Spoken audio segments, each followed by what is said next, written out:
لا يا حاج احمد. والله الحمد لله ما تمام. فيش يوم 200 شغل يا عم. في ان شاء الله. والله انا قاعد والدنيا بايظه معايا اليومين دول، مش عارف اعمل ايه. هو انت شغال ايه اصلا يا غالي؟ انا شغال في الخارجي، بس انت فاهم يعني الدنيا واقفه اليومين دول، شهر 8 بيخش علينا الدنيا بتقف كلها، مش عارف اعمل ايه. هي بصراحه شهر 8 بتقف على الكل. السلام عليكم يا شباب. عليكم السلام، السلام. ازيكم عاملين ايه؟ الحمد لله تمام والله. انا عاوز بس اسالكم سؤال، معلش قطعت عليكم القعده الحلوه دي. لا ولا يهمك. ازيك الاول؟ الحمد لله والله. الحمد لله. طبعا انتوا عارفيني. اه طبعا. غني عن التعريف، غني عن التعريف. عارفني ولا لا؟ اكيد عارفك طبعا، ياما طلعت معاك في الفيديوهات. حبيب قلبي، طبعا انت عارفني. طبعا اكيد. هسالكم سؤال حلو قوي. اتفضل. كل واحد فيكم هيجاوب اجابه مختلفه. تمام. السؤال بيقول لو رجعت بلدك يوم واحد، ايه اول مكان هتروح ليه؟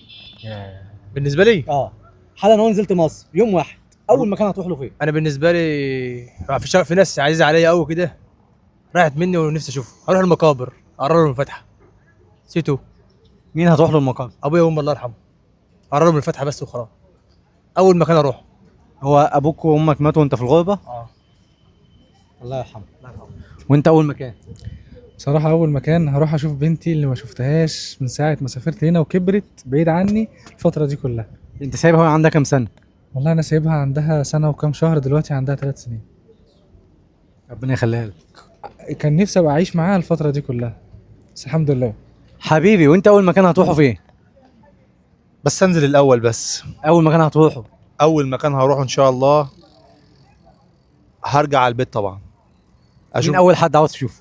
اشوف بنتي وابني ومراتي، وبعدين زي ما اخويا قال هروح على المقابر. انتوا الاثنين اخوات؟ اكيد.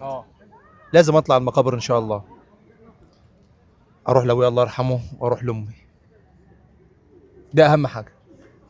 خلاف كده مش عايز حاجه من مصر. حاسس بصوتكم انتوا الاثنين كده بحزن. هو انت ما جربتش احساس الفقد، انك تفقد حد عزيز عليك؟ يعني يكون والدك عايش معاك عمر وفي الاخر يجي موقف وتلاقيه توفى. تعيش مع والدتك عمر وكانت عايشه معاك وماليه البيت فرحه، وفجاه تتوفى. ما جربتش انت الاحساس ده؟ وحاسس يكتبوا عليك يعني. حاسس بيك بالاشتياق. بصراحه انا حابب كمان اوجه رساله لزوجتي، لان فعلا المغترب المتزوج هي الوحيده اللي بتكون في ظهره. انت لو مش متزوج واحده قد المسؤوليه وتشيلك، فعلا انت هتكون غربتك وحشه. انما لو متزوج واحده ب100 راجل وتشيلك وتسندك في غربتك، انت هتعرف تنجح في غربتك. ووجه لها رساله شكر ليها، لان فعلا هي واقفه جنبي وسنداني من اول يوم. ربنا يخليك زوجتك يا رب. ربنا يخليك يا حبيبي. شكرا جدا يا رجاله، معلش عطلتكم بقى. لا ولا أنا آسف. يهمك. السلام عليكم. نرجع لمرجوعنا بقى يا حاج احمد. هتشوف لي يومين شغل ولا ايه؟ والله اشوف لك 100 شغل، بس الراجل نكد علينا، بس هنعمل ايه بقى؟